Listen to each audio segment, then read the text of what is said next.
तो काफ़ी लंबे समय के बाद आज हम फिर से आप लोगों के बीच उपस्थित हुए हैं अपने YouTube चैनल पे।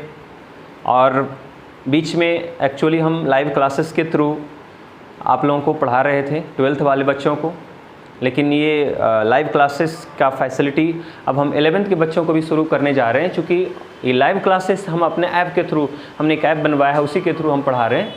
तो 11th के बच्चे भी अगर इससे जुड़ना चाहेंगे तो वो हमसे कांटेक्ट करेंगे। उसके लिए भी हम इंग्लिश मीडियम और हिंदी मीडियम दोनों के लिए अलग अलग बैचेज का टाइम डिसाइड करेंगे और उसी के अकॉर्डिंग अब लाइव क्लास चलेगा, जिसका आपको फीलिंग बिल्कुल क्लासरूम के जैसा होगा।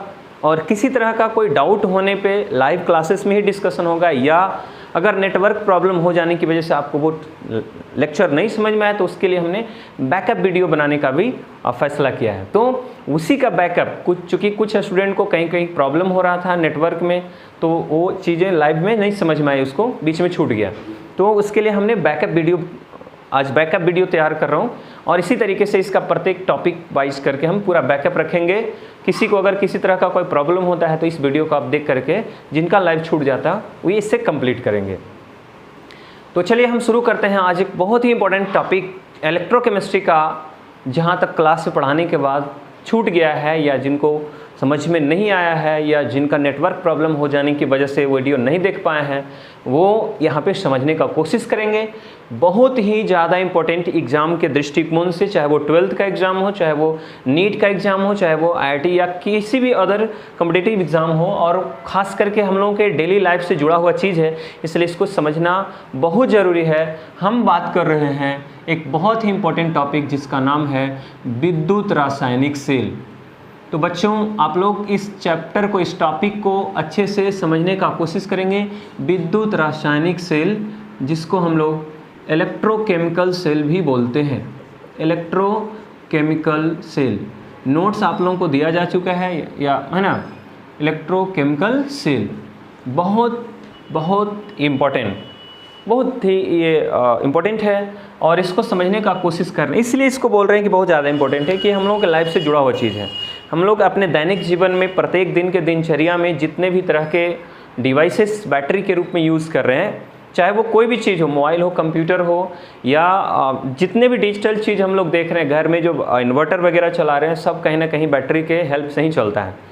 घड़ी देख रहे हैं, दीवार घड़ी देख रहे हैं, ये सारे के सारी चीज़ जो गाड़ियाँ चल रही हैं आज रोड पे, सभी में कहीं ना कोई किसी न किसी तरह का कोई ना कोई बैटरी का इस्तेमाल हो ही रहा है। तो जितने भी हमने नाम लिए उस सब में जो है ना वो विद्युत रासायनिक सेल लगा हुआ है। घड़ी हो, टॉर्च हो, गाड़ी हो, कंप्यूटर हो, लैपटॉप हो, मोबाइल हो, ये सब में कोई ना बैटरी ही लगा हुआ है। और वो सारे के सारे सेल जिससे हम एनर्जी ले रहे हैं, विद्युत है ना, इलेक्ट्रिकल एनर्जी, विद्युत ऊर्जा प्राप्त कर रहे हैं, वो सब का सब विद्युत रासायनिक सेल कहलाता है। तो सबसे पहले first we have to know what is the definition of electrochemical cell. विद्युत रासायनिक सेल की परिभाषा क्या है? तो नाम से एकदम बिल्कुल स्पष्ट है, इसलिए आप इसका एक एक चीज़ समझते जाएंगे। जहाँ डाउट होगा हमको कमेंट करके ज़रूर बताएंगे, है ना, ताकि इसमें भी अगर किसी तरह का कोई प्रॉब्लम होता है तो फिर से हम उसको लाइव क्लासेस में उसको डिस्कशन कर सकें। विद्युत रासायनिक सेल का मतलब हो गया विद्युत ऊर्जा प्राप्त करना है किसकी सहायता से? रासायनिक ऊर्जा की सहायता से। मतलब रासायनिक ऊर्जा को विद्युत ऊर्जा में जो सेल परिवर्तित करता है उसी को हम लोग विद्युत रासायनिक सेल कहते हैं। लेकिन अब बात है कि सर रासायनिक ऊर्जा कहाँ से आएगा? तो ये रासायनिक ऊर्जा आएगा रासायनिक अभिक्रिया से।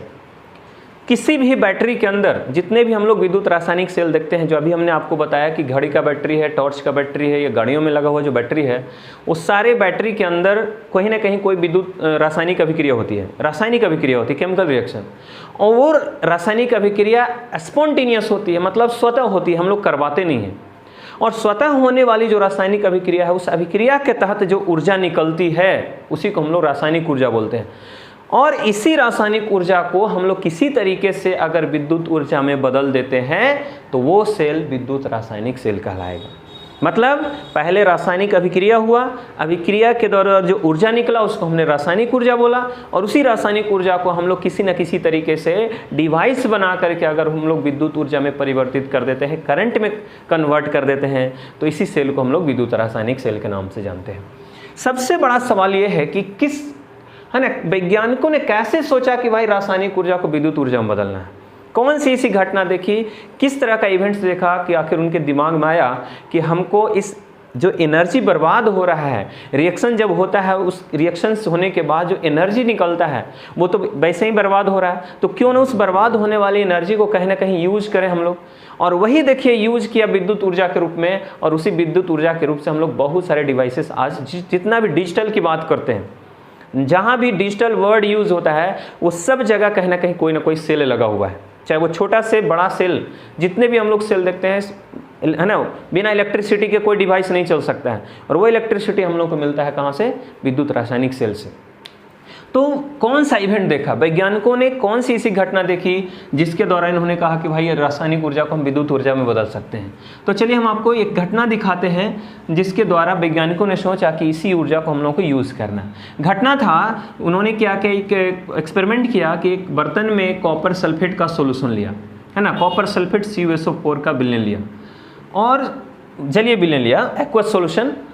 तो आपको मालूम है कि कॉपर सल्फेट का जो जलीय विलयन होता है उसका रंग होता है नीला, है ना, कभी लैब में जाएंगे तो आप देखेंगे भी और देखे भी होंगे कि कॉपर सल्फेट का जो एक्वस सॉल्यूशन होता है उसका कलर ब्लू होता है।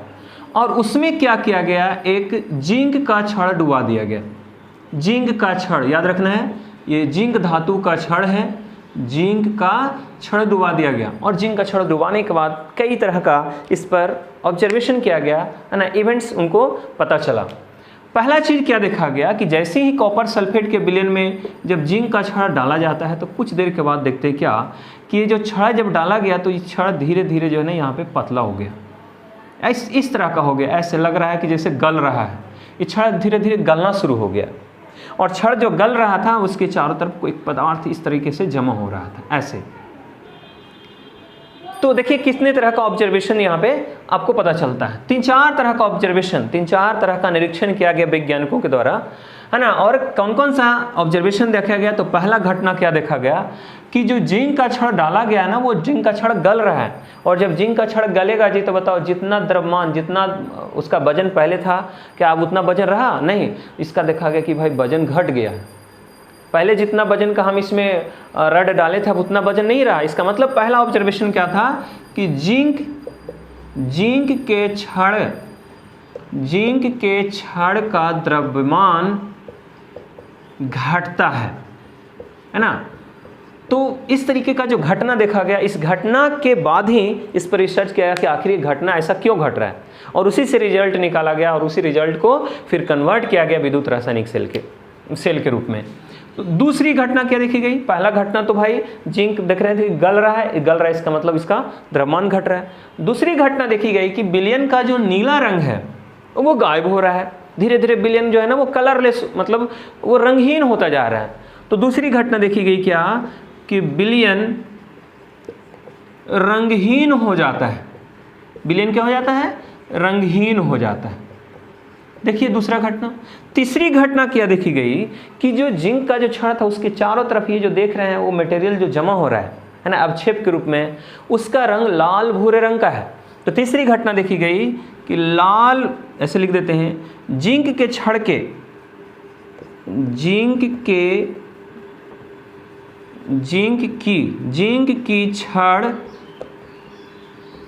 चारों ओर लाल भूरे रंग का अवक्षेप जमा हो जाता है। तो तीसरी घटना ये देखी गई। और चौथी घटना जो कि सबसे ज़्यादा इंपॉर्टेंट, चौथा घटना ये देखा गया कि जो हम विलयन जिस समय इस बर्तन में रखे थे उस समय विलयन देख रहे थे कि ठंडा था, लेकिन कुछ देर के बाद जब ये इवेंट, जब घटना इस तरह की घटती है उसके बाद जब हम विलयन में हाथ डालें, उंगली डाल के देखते हैं या फिर थर्मोमीटर की सहायता से जब इसको चेक करते हैं तो देखते हैं कि विलयन का तापमान बढ़ा है, मतलब विलयन गर्म हो गया है। तो चौथी घटना देखी गई, विलयन का तापमान बढ़ जाता है, विलयन का तापमान बढ़ जाता है। तो इस तरीके से जब उन्होंने घटना देखा, भाई 3-4 तरह के बात यहाँ पे नए हो गया। पहला बात तो कि भाई विलयन रड जो हम डाले थे वो धीरे धीरे पतला हो रहा है, मतलब गल रहा है, इसका द्रव्यमान घट रहा है। किसकी वजह से घट रहा है देखिए। दूसरी घटना देखी गई कि विलयन पहले नीला था, ब्लू था, अब उसका गायब हो गया कलर ही। तीसरी घटना देखी गई कि यहाँ पे जिंक के रड के चारों तरफ जो कुछ पदार्थ जमा हो रहा है उसका रंग है ना वो रेडी मतलब लाल रंग का, भूरे रंग का है, लाल भूरा रंग का पदार्थ जमा हो रहा है। ऐसे भी जानते हैं कॉपर का रंग जो होता है वो लाल भूरे रंग का थोड़ा होता है। चौथी घटना देखी गई कि विलयन का जो टेम्परेचर है वो बढ़ चुका है। अब टेम्परेचर क्यों बढ़ा भाई? तो ये सारी चीज़ों को ऑब्जर्व किया गया और ऑब्जर्व मतलब इसको ध्यान में रखना है कि इस तरीके की घटना सबसे पहली बार देखी गई और इसी घटना को उन्होंने सोचा कि भाई आखिर ऐसा क्यों हो रहा है।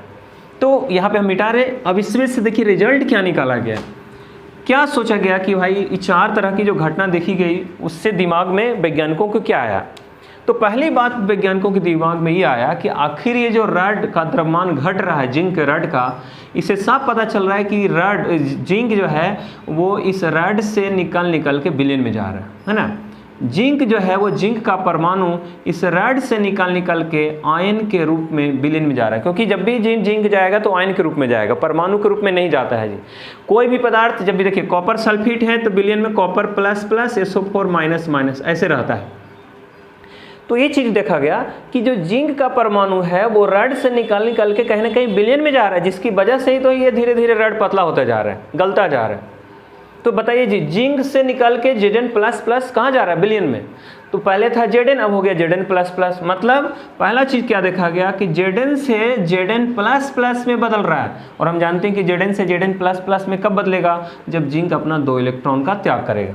तो Zn 2 इलेक्ट्रॉन का त्याग करा और आपको पता है कि इलेक्ट्रॉन त्यागने की क्रिया को क्या कहते हैं? ऑक्सीकरण। मतलब जिंक का कहीं ना कहीं ऑक्सीकरण हो रहा है, इसकी वजह से ये जिंक रड से निकल के विलयन में चला जा रहा है। पहला घटना के आधार पर इस तरीके का रिजल्ट निकाला गया। दूसरा ऑब्जर्वेशन क्या देखा गया? दूसरा ऑब्जर्वेशन देखा गया कि विलयन का नीला रंग गायब हो गया। समझिएगा इस बात को, विलयन का नीला रंग क्यों गायब हो जाता है? विलयन का नीला रंग था किसकी वजह से? विलयन का नीला रंग था कॉपर आयन की वजह से, क्योंकि पहले से विलयन में कॉपर का आयन घूम रहा था। तो कॉपर का आयन ज़्यादा था इसलिए विलयन का रंग नीला था, लेकिन धीरे धीरे कॉपर का जो आयन है वो गायब होने लगा। कॉपर का आयन क्यों गायब होने लगा? इसलिए गायब होने लगा कि जैसे ही ये इलेक्ट्रॉन का त्याग किया, कॉपर का जो आयन है वो रड की तरफ भागा, जिंक के रड की तरफ। देख रहे हैं ये हमने आपको चारों तरफ जो इस तरीके से का जो दिखाया है, ये क्या है? कॉपर है। ये कॉपर क्या किया? इस रड की तरफ भागा और भाग करके क्या किया है ना, वहाँ से 2 इलेक्ट्रॉन ये ग्रहण किया, Cu++ 2 इलेक्ट्रॉन ग्रहण किया और अपने बदल गया कॉपर में। देख लीजिए, तो अपने तो यहाँ से विलयन से जहाँ जो इधर उधर घूम रहा था वो सब निकल के यहाँ पे चला गया। तो इसका मतलब है कि विलयन में कॉपर आयन की संख्या घटने लगी, जिसकी वजह से विलयन का रंग धीरे धीरे गायब होने लगा, क्योंकि विलयन का नीला रंग कॉपर आयन की वजह से था और वही कॉपर आयन अब विलयन से मतलब इधर से ये आकर के यहाँ पे सब जमा होने लगा, इसलिए विलयन का जो रंग है वो रंगहीन हो गया। ये हो गया। बताइए क्या हो रहा है? ये कॉपर इलेक्ट्रॉन ग्रहण कर रहा है, इसका मतलब इसका क्या हो रहा है? अवकरण।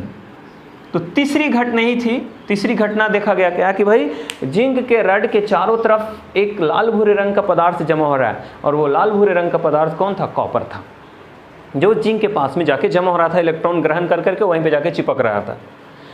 और चौथी घटना जो देखी गई उसके कारण क्या थे? चौथी घटना क्या थी कि विलयन का तापमान बढ़ चुका था। विलयन का तापमान क्यों बढ़ चुका था जरा सा समझिएगा। एक हो रहा है ऑक्सीकरण, दूसरा हो रहा है अवकरण। ये दोनों का अगर हम लोग जोड़ दें तो 2 इलेक्ट्रॉन का त्याग हुआ, 2 इलेक्ट्रॉन यहाँ ग्रहण हुआ, तो हमारे पास बच जाएगा Zn+Cu++ मिल के बनाएगा Zn+++Cu। ये तो हो गई रिएक्शन। और इस रिएक्शन होने के बाद इसमें से कुछ न कुछ ऊर्जा निकला, और वही ऊर्जा हीट के रूप में निकला था, और वही उसी हीट की वजह से इस विलयन का तापमान बढ़ गया। वैज्ञानिकों ने सोचा कि हर बार ये रिएक्शन तो अपने आप हो रहा है, हमने तो कुछ करवाया नहीं, हमने तो सिर्फ रड डाला था इस विलयन में, कॉपर सल्फेट की विलयन में, सारा प्रोसेस अपने आप प्रोसीड हो गया, स्वतः हो रही है। तो क्या देखा, ऑक्सीकरण भी हो रहा है, अवकरण भी हो रहा है। आपको मालूम है कि जब ऑक्सीकरण अवकरण जब दोनों एक साथ चलता है साइमल्टेनियसली, तो ऐसे रिएक्शंस को रेडॉक्स रिएक्शन कहते हैं। इसका मतलब है कि इस कंटेनर में ये जो रेडॉक्स रिएक्शन अपने आप हुआ, उस रेडॉक्स रिएक्शन के फलस्वरूप कुछ न कुछ ऊर्जा का है ना यहाँ पे उत्सर्जन हुआ, और इसी ऊर्जा का उत्सर्जन उष्मा के रूप में हुआ है, जिसकी वजह से विलयन का तापमान बढ़ गया। वैज्ञानिकों ने सोचा कि क्यों ना इस उत्सर्जित उष्मा, जो हर बार रिएक्शन होने के बाद जो इस उष्मा निकलता है, अब क्यों ना इस ऊष्मा को विद्युत में बदला जाए, परिवर्तित किया जाए, ताकि इसका हम लोग यूज कर सकें। तो इस बर्बाद होने वाली उष्मा ऊर्जा को उन्होंने सही तरीके से यूज करने के लिए इसको दूसरे तरीके से सोचा, और जो दूसरे तरीके से सोच करके जो डिवाइस बनाया उसी को हम लोग विद्युत रासायनिक सेल कहते हैं। तो आइए अब हम इसी को मॉडिफाइड करके देखते हैं कि वैज्ञानिकों ने कैसे इसको मॉडिफाइड करके एक सेल का निर्माण कर लिया। तो इतना चीज़ आप लोगों को समझ में आ गया होगा, है ना। अब हम लोग देखते हैं कि आखिर सेल बना कैसे। तो चलिए हम लोग अब सेल की बात करते हैं, किस तरीके से विद्युत रासायनिक सेल वैज्ञानिकों के द्वारा बनाया गया। इसी चीज़ का इस्तेमाल करने के लिए जो उष्मा ऊर्जा खपत हो रहा था, बर्बाद हो रहा था, उसी को हम लोग गिब्स ऊर्जा के नाम से जानते हैं। तो आगे हम लोग देखेंगे, गिब्स ऊर्जा बताएंगे आप लोगों को। पहले तो भाई देख लेते हैं कि आखिर डिवाइस बनाया गया कैसे। तो देखिए वैज्ञानिकों ने क्या सोचा, जो एक कंटेनर में वो पूरा प्रोसेस चल रहा था, वैज्ञानिकों ने दोनों है ना उस पूरे प्रोसेस को दो सेपरेट कंटेनर में करके देखा। इन्होंने क्या किया, मॉडिफाइड किया, और यहाँ पे एक विलयन लिया गया ZnSO4 जिंक सल्फेट का, दूसरे कंटेनर में दूसरे बर्तन में विलयन लिया गया कॉपर सल्फेट का। जिंक सल्फेट का जो विलयन था उसमें जिंक का रड डुबाया गया, कॉपर सल्फेट का जो विलयन था उसमें कॉपर का रड डुबाया गया। प्रोसेस को समझिएगा अच्छे से, बिल्कुल, है ना। यही चीज़ है जो आपको अगर समझ में आता है तो पूरा शुरू से लेकर लास्ट तक फिर समझ में आएगा, क्योंकि ये विद्युत रासायनिक सेल हम बताने जा रहे हैं। इसके जस्ट पहले जो बताया वो इवेंट बताए थे कि जिसके आधार पर विद्युत रासायनिक सेल बनाया गया है, जिसको सोच करके।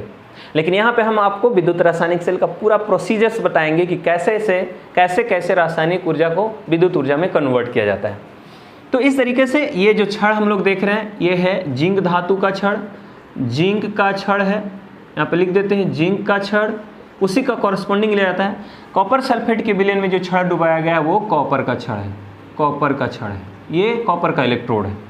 अब देख लीजिए, ये पूरा विलयन कॉपर सल्फेट का है और ये पूरा विलयन जिंक सल्फेट का है। आपको भी जस्ट थोड़ा देर पहले बताया था कि जिंक में कैपेसिटी होती है, क्षमता होती है ना, रड से निकल के विलयन में जाने की। जिंक में इलेक्ट्रॉन त्यागने की क्षमता होती है, एक्सपेरिमेंट करके भी देखा गया था अभी, है ना। तो यहाँ पे जैसे ही हम लोग जिंक का छड़ इस जिंक सल्फेट के विलयन में डुबाते हैं तो क्या होता है कि जिंक परमाणु इस रड से निकल के विलयन में जाता है Zn++ के रूप में। प्रोसेस समझिएगा बिल्कुल अच्छे से, तब आपको पता चलेगा कि पूरा सेल कैसे काम कर रहा है। तो हमने क्या बोला कि जैसे ही हमने जिंक सल्फेट के यहाँ पे जो विलयन है वो एक्वस, सब में एक्वस है। एक्वस का मतलब जलीय विलयन है, ये भी एक्वस है, ये भी एक्वस है। और ये जो शुरू में विलयन तैयार किया गया है, इसका सांद्रता लिया गया है 1 मोल पर लीटर। इसका भी सांद्रण 1 मोल पर लीटर, मतलब एक स्टैंडर्ड वैल्यू लेकर के ये पूरा सेल बनाया गया था। इसी को हम लोग डैनियल सेल के नाम से जानते हैं, क्योंकि डैनियल ने एक्सपेरिमेंट करके बनाया था फर्स्ट टाइम इस तरह का सेल, जिसमें एक तरफ जिंक का रड, दूसरी तरफ कॉपर का रड लिए थे। ये कोई ज़रूरी नहीं, बाद में जब फिर सेल बन गया उसके बाद जिंक को हटा करके कैडमियम का भी छड़, निकल का भी छड़ का इस्तेमाल किया गया। तो इस तरीके से जितना भी सेल बनाया गया सबको हम लोग गैल्वेनिक सेल कहते हैं। लेकिन गैल्वेनिक सेल का एक स्पेशल रूप है डैनियल सेल, जिसमें एक तरफ जिंक और दूसरे साइड में कॉपर रहेगा। इसलिए अगर आपसे कोई पूछता है कि डैनियल सेल और गैल्वेनिक सेल में क्या अंतर है, तो डैनियल सेल भी एक तरह का गैल्वेनिक सेल ही है। गैल्वेनिक सेल मतलब विद्युत रासायनिक सेल। विद्युत रासायनिक सेल का ही नाम गैल्वेनिक सेल या उसी को वोल्टेइक सेल भी बोलते हैं। लेकिन उसी का एक स्पेशलाइज्ड केस है। गैल्वेनिक सेल में निकेल, कैडमियम, सिल्वर, कॉपर कुछ भी हो सकता है, लेकिन उसी को अगर डैनियल अगर आप बोलते हैं तो डैनियल के लिए एकदम फिक्स हो गया कि एक तरफ जिंक का छड़ रहेगा, दूसरी तरफ कॉपर का छड़ रहेगा। इसलिए आप लोगों को जो हमने डेफिनेशन बताया है उसमें हमने क्लियर लिख दिया है कि भाई डैनियल सेल उसको बोलते हैं जिस विद्युत रासायनिक सेल में जिंक एक तरफ और दूसरे तरफ में कॉपर के छड़ का इस्तेमाल किया जाता है। ठीक है, अब देखिए क्या हुआ कि जैसे हमने जिंक का छड़ जिंक सल्फेट के विलयन में डुबाया, जिंक में इलेक्ट्रॉन की त्यागने की क्षमता ज़्यादा होती है, जिसकी वजह से इसने क्या किया कि रड से निकल के विलयन में आया और 2 इलेक्ट्रॉन का त्याग रड पे ही कर दिया, है ना। देखिएगा क्या हो रहा है, पहले इस रड पे ये परमाणु के रूप में था, लेकिन जैसे ही ये रड से विलयन की तरफ आना शुरू किया तो अपना 2 इलेक्ट्रॉन, देखिए 2 को प्लस आ गया है, मतलब ये जब भी रड से विलयन में जाएगा तो आयन के रूप में ही जाएगा। तो आयन बनेगा कैसे, जब ये 2 इलेक्ट्रॉन का त्याग करेगा। तो त्याग कहाँ करेगा, विलयन में आकर नहीं करेगा, पहले अपने दोनों इलेक्ट्रॉन का त्याग इस रड पे कर देगा। पहले था देखिए Zn, पहले Zn के रूप में था ये रड पे, लेकिन उसने क्या किया, अपने 2 इलेक्ट्रॉन का त्याग कर दिया रड पे ही और अपने Zn++ के रूप में बदल गया। इस तरीके से तो क्या देख रहे हैं, Zn ने 2 इलेक्ट्रॉन का त्याग करके अपने Zn के रूप में इस सॉल्यूशन में आ गए, विलयन में आ गए। अब क्या होगा, जब एक Zn जब इस सॉल्यूशन विलयन जो है रेड से विलयन में आ रहा है तो अपना 2 इलेक्ट्रॉन यहाँ पे छोड़ रहा है। उसी तरीके से 10 Zn अगर आएगा तो 10 दूना 20 इलेक्ट्रॉन यहाँ पे हो जाएगा। 100 गो Zn अगर इस रेड से निकल के विलयन में जाएगा तो इसके पास रेड के पास 200 इलेक्ट्रॉन हो जाएगा, है ना। तो क्या देख रहे हैं, जैसे जैसे जिंक रेड से निकल के विलयन की तरफ जा रहा है वैसे वैसे इस रेड के पास इलेक्ट्रॉन की संख्या बढ़ती चली जा रही है। तो इलेक्ट्रॉन की संख्या बढ़ने के कारण क्या हुआ कि हम जानते हैं कि इलेक्ट्रॉन पर कौन सा चार्ज होता है, नेगेटिव चार्ज, माइनस चार्ज होता है। इसलिए कुछ देर के बाद क्या हुआ, इस रेड के पास इतना ज़्यादा इलेक्ट्रॉन हो गया, इतना ज़्यादा इलेक्ट्रॉन हो गया कि रेड हो गया नेगेटिवली चार्ज हो गया। उसी तरीके से यहाँ पे देखिए क्या हुआ, कॉपर सल्फेट कैसे टूटता है आपको मालूम है, Cu पर प्लस प्लस SO4 पर माइनस माइनस। तो Cu प्लस प्लस SO4 पर माइनस माइनस, कॉपर में टेंडेंसी होता है इलेक्ट्रॉन ग्रहण करने की। इसलिए क्या किया कि ये कॉपर विलयन से निकल के रेड की तरफ भागा, और एक कॉपर जब विलयन से रेड की तरफ गया तो रेड के पास जाके क्या किया, देखिए पहले से कॉपर आयन के रूप में था, ये 2 इलेक्ट्रॉन ग्रहण किया और ग्रहण करके कॉपर के रूप में बदल गया।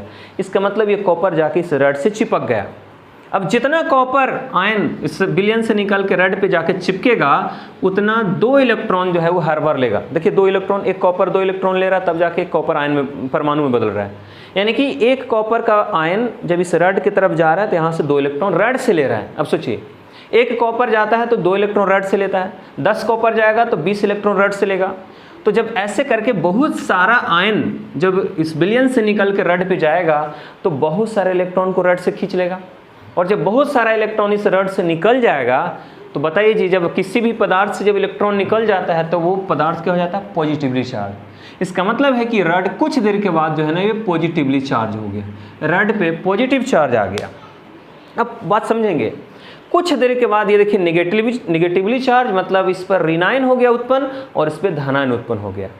मतलब इसके पास इतना ज़्यादा इलेक्ट्रॉन हो गया और इसके पास इतना इलेक्ट्रॉन की कमी हो गई कि ये दोनों जो है ना हाई पोटेंशियल पे चला गया। इसके पास क्षमता आ गई अब इलेक्ट्रॉन ग्रहण करने की, क्योंकि इसका सारा इलेक्ट्रॉन लगभग जो है ना ये कॉपर ले लिया। अब इसके पास इलेक्ट्रॉन की हो गई कमी, तो ये चाहेगा कि भाई कहीं से इलेक्ट्रॉन हमको मिल जाए, और इसके पास देखिए इलेक्ट्रॉन इतना ज़्यादा बढ़ गया कि ये चाह रहा है कि हम इलेक्ट्रॉन का क्या करें, त्याग कर देंगे। वैसे कंडीशंस में जब हम दोनों को किसी तार से जोड़ दिए और जोड़ करके बीच में जब देखते हैं कि हम कोई बल्ब लगाते हैं तो देखते हैं बल्ब जलना शुरू हो गया। क्यों जलना शुरू हो गया? क्योंकि यहाँ से इलेक्ट्रॉन देखिए निकल के माइनस से प्लस की तरफ जाने लगा। तो माइनस से प्लस की तरफ जब इलेक्ट्रॉन जाने लगा तो क्या हुआ कि भाई इलेक्ट्रॉन का प्रवाह हो गया, और हम जानते हैं कि इलेक्ट्रॉन का प्रवाह मतलब आवेश का प्रवाह, आवेश के प्रवाह को ही विद्युत धारा कहते हैं। तो विद्युत धारा यहाँ से प्रवाहित होने लगा, जिसकी वजह से बीच में जो भी चीज़ हमने डिवाइस लगाया था, बल्ब लगाया था, वो बल्ब चलना स्टार्ट हो गया। अब वैज्ञानिकों ने सोचा कि चलो भाई हमने क्या किया कि जो रिएक्शंस अपने आप जो रिएक्शन होने वाला था ये सब स्पॉन्टेनियस हो रहा है, हम करवा नहीं रही है, अपने आप रेड से निकल के विलयन में जा रहा है और ये अपने आप विलयन से रेड पे जा रहा है, इसकी टेंडेंसी है ये। तो वैज्ञानिकों ने सोचा कि चलो मेरा काम तो सक्सेसफुल हो गया कि भाई जो रिएक्शन हो रहा था, जो अभिक्रिया हो रही थी, उस अभिक्रिया से जो निकलने वाला ऊर्जा था उसको तो हमने विद्युत में बदल दिया। लेकिन ये सेल 2-3 मिनट तक काम किया, उसके बाद काम नहीं करने लगा। वैज्ञानिकों ने सोचा कि भाई इसको तो हमको परमानेंटली बनाना है, ऐसा सेल बनाना है कि ज़्यादा दिनों तक काम करे, है ना, लॉन्ग टाइम के लिए काम करे। लेकिन यहाँ तो 2-3 मिनट में ही पूरा प्रोसेस ही खत्म हो गया। तो प्रोसेस खत्म क्यों हुआ, जरा सा उसको समझिए 2 मिनट, है ना, आपको सब कुछ क्लियर हो जाएगा कि प्रोसेस को लॉन्ग टाइम के लिए कैसे बढ़ाया गया। तो हुआ क्या कि यहाँ देखा गया क्या कि जैसे जैसे ये रेड से निकल के जिंक जब विलयन में जाता है तो विलयन में जिंक के, है ना, आयनों की संख्या बढ़ रही है। मतलब विलयन में Zn++ का सांद्रण बढ़ने लगा जी, बढ़िया से समझिएगा इसको। जैसे जैसे रेड से निकल के जब विलयन में जिंक जाएगा तो बताओ विलयन में जिंक के आयनों की संख्या बढ़ेगी, मतलब जिंक का सांद्रण बढ़ेगा। तो जिंक क्या है, ऋणायन है कि धनायन? धनायन है। मतलब सीधे सीधे कह सकते हैं कि विलयन में धनायनों की संख्या बढ़ती जा रही है ऋणायनों के कंपैरिजन में, सल्फेट के कंपैरिजन में, है ना। यहाँ जिंक ज़्यादा है क्योंकि रेड से निकल के जिंक आ रहा है। इसका मतलब है कि धनायन की संख्या बढ़ती चली जा रही है। हम इसको ऐसे चार्ज प्लस के रूप में ही दिखा रहे हैं। ये सारे प्लस इधर ज़्यादा हो गए। इधर क्या देख रहे हैं कि जब कॉपर जो है वो विलयन से निकल के रेड पे जाके चिपक जाएगा तो कॉपर तो चिपक जाएगा जी जाके, यानी कि कॉपर का सांद्रण विलयन में क्या होगा, घटेगा, क्योंकि कॉपर तो जा रहा है रेड पे, तो विलयन में तो कॉपर अब घटेगा। इसका मतलब है कि कॉपर का जो सांद्रण है Cu++ का जो सांद्रण है वो घटने लगता है, और इसमें Zn++ का सांद्रण क्या होने लगता है, बढ़ने लगता है, बढ़ता है। इसमें घटता है और इसमें बढ़ता है। अब क्या होगा, जब धनायन, कॉपर पे क्या है, धनायन है, प्लस चार्ज है, जब धनायनों का सांद्रण घटने लगेगा तो ऋणायनों का सांद्रण बढ़ने लगेगा। कॉपर तो जा रहा है लेकिन सल्फेट थोड़ा ना कहीं जा रहा है, सल्फेट तो है ना वहीं पे है। तो कॉपर की संख्या घटने लगी, प्लस की संख्या घटने लगी और माइनस की संख्या बढ़ने लगी। यानी कुछ देर के बाद क्या हुआ कि माइनस की संख्या इस विलयन में ज़्यादा हो गई, यानी कि सल्फेट जिसको हम बोले, देखिए चारों तरफ दिखाते, माइनस की संख्या ज़्यादा हो गई, वो रड के चारों तरफ घूम रहा है। तो बैटरी बंद काम करना क्यों कर दिया, इसलिए कि देखिए जब इसमें प्लस की संख्या जब ज़्यादा हो गई, और यहाँ पे क्या बताए थे कि रड निगेटिव चार्ज है, निगेटिव चार्ज का मतलब इसके पास इलेक्ट्रॉन ज़्यादा है ना, और ये रड क्या है, पॉजिटिव चार्ज है। देखिए तो जो पॉजिटिव चार्ज है उसके चारों तरफ ऋणायनों की संख्या ज़्यादा बढ़ चुकी है, और जो निगेटिव चार्ज रड है जिसके पास इलेक्ट्रॉन ज़्यादा है उसके चारों तरफ जिंक की संख्या ज़्यादा बढ़ चुकी है, प्लस की संख्या ज़्यादा बढ़ चुकी है। अब जब आपको पता है कि जब प्लस की संख्या इस रड के चारों तरफ बढ़ेगी तो वो क्या करेगा कि जो यहाँ से निकल के इलेक्ट्रॉन जा रहा था, निगेटिव चार्ज जो यहाँ से निकल के जा रहा था, क्योंकि इलेक्ट्रॉन पर निगेटिव चार्ज ही होता है, तो निगेटिव और ये पॉजिटिव, ये दोनों के बीच में आकर्षण बल लग जाएगा, जिसकी वजह से प्लस क्या करेगा, इस इलेक्ट्रॉन को आगे बढ़ने ही नहीं देगा, इस तार में जाने ही नहीं देगा, है ना, इलेक्ट्रॉन को इस रड पे ही रोक देगा। इधर क्या देखेंगे, इधर देखिए बाहर पे क्या है, चारों तरफ ऋणायनों की संख्या ज़्यादा बढ़ चुकी है। तो ऋणायनों की संख्या ज़्यादा बढ़ चुकी है, बताओ जी तार के सहारे जब उधर से इलेक्ट्रॉन आएगा, इलेक्ट्रॉन पर कौन चार्ज होता है, नेगेटिव, आ भी रहा है नेगेटिव, और यहाँ चारों तरफ भी नेगेटिव ही है, और ये नेगेटिव और आने वाला नेगेटिव है, दोनों के बीच में क्या लगेगा, विकर्षण बल लगेगा, इसलिए इलेक्ट्रॉन को ही आने से रोक देगा। एक तो इलेक्ट्रॉन को यहाँ जाने से रोक दिया, इधर इलेक्ट्रॉन को आने से ही रोक दिया। इसका मतलब जो करंट जो फ्लो हो रहा था वो कुछ देर चलेगा, और जब इसका सांद्रण जब ज़्यादा हो जाएगा, इधर इसका सांद्रण जब ज़्यादा हो जाएगा तो फिर इलेक्ट्रॉन का फ्लो रुक जाएगा, बैटरी काम करना बंद हो जाएगा। तो इसी चीज़ को परमानेंट करने के लिए क्या किया गया, उसमें एक यू आकार की नली लगाई गई। समझिएगा इसको बढ़िया से, एक उल्टा यू आकार का नली लगाया गया, पाइप लगाया गया, है ना, और इस पाइप में एक जेल जैसा, लेई जैसा पदार्थ यानी पेस्ट जैसा पदार्थ इसके अंदर भर दिया गया, है ना, और पेस्ट जैसा पदार्थ जो भरा गया वो किसी न किसी वैद्युत अपघात के रूप में था। ऐसा पदार्थ भरा गया जो कि आयन के रूप में आसानी से टूट सके, और ऐसा आयन टूटे जिसमें धनायन और ऋणायनों की संख्या बराबर हो। ऐसा नहीं कि प्लस ज़्यादा और माइनस कम, तो फिर ये अनबैलेंस हो जाएगा। इसका नाम जो देख रहे हैं दोनों को जोड़ने का काम कर रहा है, इसलिए इसका नाम है लवन सेतु। याद रखना इसको, एग्जाम में इसको ज़्यादातर पूछा जाता है। लवन सेतु इंग्लिश में बोलते हैं साल्ट ब्रिज। तो ये दोनों देखिए, ये अर्ध सेल, ये आधा सेल था, इधर आधा सेल था, दोनों अर्ध सेलों के बीच में कनेक्शन करने का काम कौन करता है, लवन सेतु। और क्या बोले कि इसमें एकदम गाढ़ा बना करके, क्योंकि उल्टा है जी, गाढ़ा नहीं रखेंगे तो गिर जाएगा, तो यहाँ पे क्या करते हैं गाढ़ा, इसमें जैसे किसका होता है, ये पोटेशियम क्लोराइड का हो सकता है, पोटेशियम नाइट्रेट का इसमें गाढ़ा घोल बना करके डाल सकते हैं, एकदम लेई जैसा, पेस्ट जैसा। अमोनियम नाइट्रेट का इसमें घोल डाल सकते हैं। ऐसा घोल डालना है कि जितना जैसे टूटेगा के पर प्लस सीएल पर माइनस, मतलब धनायन और ऋणायन दोनों बराबर हो, ऐसा इसमें आयंस मतलब वैद्युत अपघात डाला जाता है, और यहाँ बीच में ऐसे फोम डाल दिया, मतलब रुई डाल दिया जाता है, ताकि ये पदार्थ इधर इसमें गिरे नहीं, ये पदार्थ इसमें गिरे नहीं। लेकिन अब काम है कि भाई लवन सेतु का काम क्या है, ये क्या करता है, तो यही जो अनबैलेंस हो गया था जो सेल, जिसकी वजह से इलेक्ट्रॉन का फ्लो होना बंद हो गया था, देखिए फिर से इसको ये चालू करेगा। कैसे चालू करेगा आपको बता दें, देखिए जैसे ही हमने क्या बोला कि सेल कुछ देर जब काम करेगा तो इधर क्या किसकी संख्या बढ़ेगी, धनायनों की, Zn जिंक के आयनों की संख्या ज़्यादा हो गई, मतलब प्लस की संख्या ज़्यादा हो गई। तो उसको न्यूट्रलाइज करने के लिए क्या होता है, इधर से क्लोरीन जाता है, क्लोरीन पे कौन चार्ज है, माइनस, तो देखिए इसके सहारे यहाँ क्लोरीन गया Cl माइनस, और इधर बढ़ा हुआ कौन है, Zn++। ये Zn++ और Cl दोनों मिल के बना लिया ZnCl2। तो जितना एक्स्ट्रा जिंक बढ़ रहा था वो सब क्लोरीन के साथ मिल मिलकर ZnCl2 के रूप में कन्वर्ट हो रहा है ना, किसकी वजह से, लवन सेतु की वजह से। इधर क्या हुआ था, कॉपर तो निकल के रड पे जा रहा था, सल्फेट की संख्या ज़्यादा हो गई थी, तो इधर से देखिए सल्फेट का मतलब माइनस की संख्या ज़्यादा हो गई थी, इधर से आएगा पोटेशियम, इस मतलब लवन सेतु के सहारे इस विलयन में आएगा K+, और K+ जाकर के सल्फेट से मिलेगा, बना देगा K2SO4। तो इस तरीके से जितना भी एक्स्ट्रा सल्फेट जो ज़्यादा हो गया था, जो इलेक्ट्रॉन के प्रवाह को रोक रहा था, वो क्या करेगा, अब जाकर के पोटेशियम के साथ मिलकर के K2SO4 के रूप में बदल गया। यानी कि अब जो है वो ऋणायनों की संख्या ज़्यादा नहीं है, वो बैलेंस होकर चल रहा है। इधर भी धनायनों की संख्या ज़्यादा नहीं है, वो बैलेंस होकर चल रहा है। इस तरीके से इलेक्ट्रिसिटी का फ्लो हमेशा होता रहता है। लेकिन फिर भी है ना, क्या करते हैं कि इतना चीज़ जानने के बाद हम लोग अब जानेंगे कि भाई लवन सेतु क्या है, उसके क्या फंक्शन है।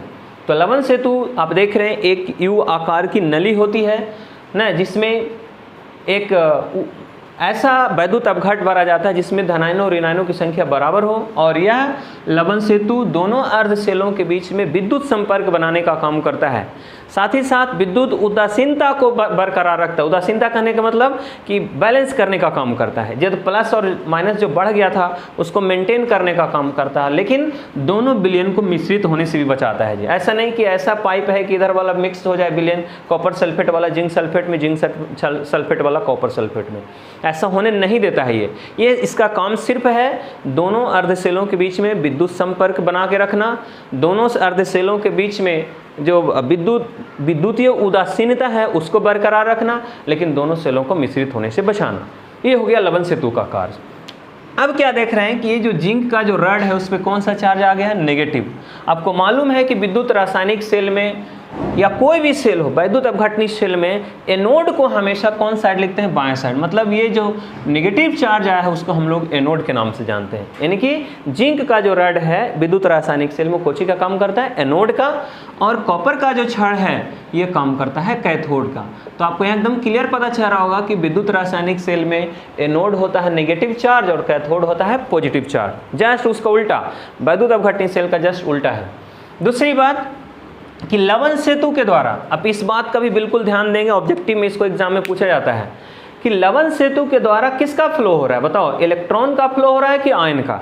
तो बिल्कुल इस बात का ध्यान रखना है, लवन सेतु के द्वारा हमेशा आयनों का प्रवाह होता है। देखिए इधर ऋणायन आ रहा था, इधर धनायन जा रहा था, तो ये लवन सेतु जो जोड़ा गया है इसके द्वारा इलेक्ट्रॉन प्रवाहित नहीं होता है, इसके द्वारा सिर्फ आयन इधर उधर होता है, और वही जो है उसकी उदासीनता को बरकरार रखता है। जिधर प्लस ज़्यादा बढ़ गया तो उधर इधर से माइनस जाएगा, इधर अगर माइनस ज़्यादा बढ़ गया तो इधर से प्लस जाएगा। तो ये काम सिर्फ लवन सेतु का है, इसलिए ध्यान रखना है विद्युत रासायनिक सेल में लवन सेतु के द्वारा सिर्फ और सिर्फ आयनों का प्रवाह होता है। लेकिन जो बाहरी परिपथ जो देख रहे हैं ये वाला तार, इसके द्वारा क्या आयनों का प्रवाह होता है, नहीं, इसके द्वारा इलेक्ट्रॉनों का प्रवाह होता है। तो लवन सेतु में आयनों का प्रवाह होता है, जबकि बाहरी परिपथ के द्वारा इलेक्ट्रॉनों का प्रवाह होता है। दूसरी बात कि जो विद्युत रासायनिक सेल में जो जिंक का छड़ होता है वो एनोड का काम करता है। एनोड हमेशा बायां साइड में होता है, उस एनोड पर नेगेटिव चार्ज होता है। इस बात को हमेशा ध्यान में रखना है। इसको आप शॉर्ट में एक ट्रिक के द्वारा भी समझ सकते हैं, और वो ट्रिक है, याद रखना है इसको, लोन। लोन का मतलब, अगर खाली आप लोन याद रखते हैं तो मतलब विद्युत रासायनिक सेल में पूरा प्रोसेस आपको समझ में आ जाएगा और याद रहेगा। लोन का मतलब हो गया एल, एल से हो गया लेफ्ट, लेफ्ट का मतलब बायां साइड। ओ का मतलब होता है ऑक्सीडेशन, ऑक्सीकरण, मतलब विद्युत रासायनिक सेल में ऑक्सीकरण की क्रिया हमेशा बाएं साइड में होती है। ठीक है, देख लीजिए। ए का मतलब हो गया एनोड, मतलब एनोड पे होती है ना, देख लीजिए एनोड पे हो रहा है। दूसरी बात, एन का मतलब क्या होता है, नेगेटिव चार्ज, यानी कि जो एनोड होता है वो नेगेटिव चार्ज होता है, LOAN। एल का मतलब लेफ्ट साइड में, ओ का मतलब ऑक्सीडेशन, ऑक्सीकरण, ए का मतलब एनोड पर, और कैसा होता है, नेगेटिव चार्ज होता है। इतना सारा चीज़ अगर आप LON याद रखते हैं तो आपको पूरा इसका प्रोसेस समझ में आ जाएगा कि एनोड कौन सा होता है, कैथोड कौन सा होता है, कहाँ ऑक्सीकरण की क्रिया होती है, कहाँ पे अपकरण की क्रिया होती है, कौन नेगेटिव होता है, कौन पॉजिटिव होता है, और कौन इसमें एनोड का काम करता है और कौन इसमें कैथोड का काम करता है। ये पूरा है विद्युत रासायनिक सेल, जिसका पूरा प्रोसेस अगर आपको समझ में आ गया होगा तब हम नेक्स्ट जो वीडियो आप लोगों को बताएंगे उसमें बताएंगे कि इस सेल का वोल्टेज फिर कैसे हम लोग निकालते हैं। तो नेक्स्ट सेल जो चैप्टर होगा, मतलब इसका जो वीडियो होगा उसमें हम लोग बात करेंगे इसके वोल्टेज की, और आपको समझ में आ गया होगा। यहाँ पे देखिए इलेक्ट्रॉन, जिंक इलेक्ट्रॉन का त्याग कर रहा है, ऑक्सीकरण, कॉपर इलेक्ट्रॉन ग्रहण कर रहा है, अवकरण, मतलब इस सेल के अंदर कौन सी अभिक्रिया चलती है, रेडॉक्स अभिक्रिया। और रेडॉक्स अभिक्रिया के कारण जो उष्मा ऊर्जा उत्पन्न हो रहा था उसी को किसी न किसी रूप में देखिए यहाँ पे विद्युत के रूप में परिवर्तित किया गया। इस तरीके से वैज्ञानिकों ने सोचा कि भाई हम इस सेल को, है ना, उष्मा को विद्युत में परिवर्तित करके इसको हम लोग एक परमानेंट अपने एनर्जी सोर्स के रूप में इस्तेमाल कर सकते हैं। और इसी का देखिए आज हम लोग, इसी वजह से आज हम लोग जितने भी बैटरी देखते हैं, जितने भी सेल देखते हैं, वो हम लोग के लिए काफ़ी ज़्यादा यूजफुल है। है ना, जितने भी डिवाइसेस आ रहे हैं, अगर डिवाइसेस में इलेक्ट्रिसिटी ना हो तो डिवाइस सारा का सारा बेकार हो जाता है। बल्कि आप कंप्यूटर के क्षेत्र में काफ़ी ज़्यादा क्रांति लेके आते हैं, लेकिन अगर आपके पास एनर्जी नहीं है, एनर्जी का कोई सोर्स नहीं है, तो सारे के सारे डिवाइसेस बेकार हो जाते हैं, उसका कोई यूज़ नहीं रह जाता है। बल्कि आप इसके लिए कितना भी बड़ा सॉफ्टवेयर क्यों ना बना लें, तो सॉफ्टवेयर चलता है इलेक्ट्रिसिटी की हेल्प से, और इलेक्ट्रिसिटी क्रिएट किया जाता है सेल की मदद से, जिसको हम लोग बोलते हैं विद्युत रासायनिक सेल। तो बच्चों आज हम इस वीडियो में इतना ही रहने देते हैं, नेक्स्ट वीडियो में फिर इसके आगे हम कंटिन्यू करेंगे। तब तक आप इसको रिवाइज कर लेंगे, और पूरा जहाँ भी इसमें प्रॉब्लम होगा, नहीं समझ में आएगा, सारा चीज़ हमको इसमें कमेंट में करके ज़रूर बताएंगे।